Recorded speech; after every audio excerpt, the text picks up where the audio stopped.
On more than one occasion, someone has come up to me and asked the question, usually out of concern or sometimes out of a challenge to me as a person of faith.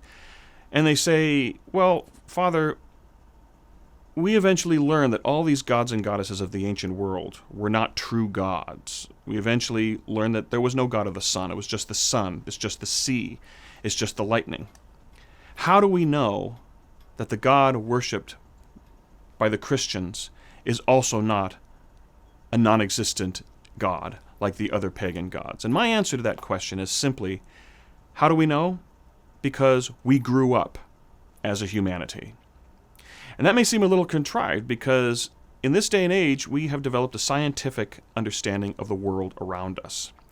And we know in the ancient pagan world, they attributed divine attributes to such things as the sun, the moon, the sea, the earth, the storm. Even such mystical things as the stars, things that are beyond our world, that you look up into the sky, a certain mysticism of the stars, the cosmos, and even some untangible aspects of our humanity, god and goddesses of love, of wisdom, of war, and so on. As we grew in our scientific understanding of creation, it didn't negate the existence of God, but rather it deepened our understanding of the divine.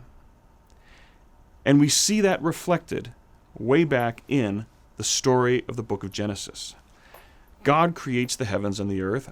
God creates the world. But you notice it does not say God created the god of the sun. God created the god of the moon.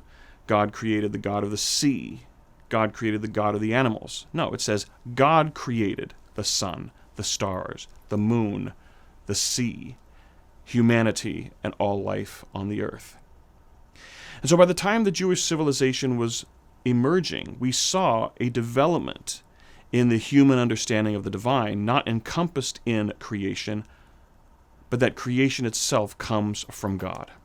So it makes sense that in the second part of that first commandment, we hear declared by God, "You shall have no other gods beside me." For the Hebrew people, it made sense. There was no God of the sun because God created the sun. And as we grew more and more in our scientific understanding of creation, we grew deeper and deeper into our theological understanding of God as creator. And so when we look at today's modern world, we have a great many people who will think because we are a postmodern world, an Enlightenment world, then believing in God is something that's ancient and old-fashioned.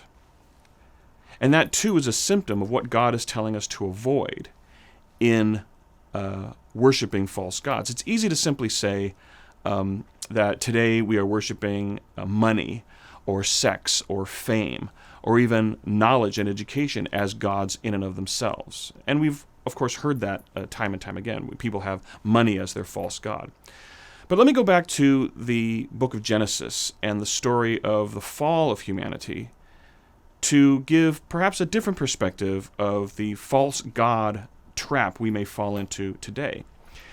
What was the temptation that the serpent gave to Eve? He said, "If you eat from the fruit of this tree, you will not die, but you will be like God, knowing good from evil." So in other words, we have original sin, the disobedience of God, but what constituted the original temptation? And that is knowledge that makes you think you are like God. And if you are like God, then you no longer need God. And that perhaps is where we can see this commandment applied to today. There are a great many people who think that because we are an Enlightenment society, we have a knowledge of creation, we have a scientific understanding of the world around us, then therefore We don't need to believe in God because we are knowledgeable. I even have a friend who was once told by another friend when he heard that my friend was religious and Catholic. He said, "What? I thought you were too smart to be religious." And his response was, "No, I'm too educated to be atheist." In many ways, our scientific knowledge does not negate the existence of God, but it is a great temptation to declare there is no God, and that our false god is science, and our high priests and priestesses are scientists, and these are the ones whose knowledge we must never question and always adhere to, when we know very simply that knowledge through science is always developing, always asking questions, always learning new things. But one consistent process we've seen is, as we have grown in our scientific knowledge of creation, our theological understanding of God has deepened. And science doesn't negate the existence of God, but rather it deepens our understanding of God's creation. So when God says, "You shall have no other gods before me," he also includes the God of science, the God of sex, the God of fame, the God of wealth, anything that pulls us away from a faith in the God who created everything and in a God who gives us these commandments we are to avoid. Ergo, that commandment is still just as relevant to us today. I am the Lord your God. You are not the Lord your God. You are not to have any other gods before me. And there is nothing in this created world that negates the existence of God who gives us these commandments. And so that encompasses the second part of that first commandment. I am the Lord your God, who brought you out of the land of Egypt, that place of slavery. You shall have no other gods before me.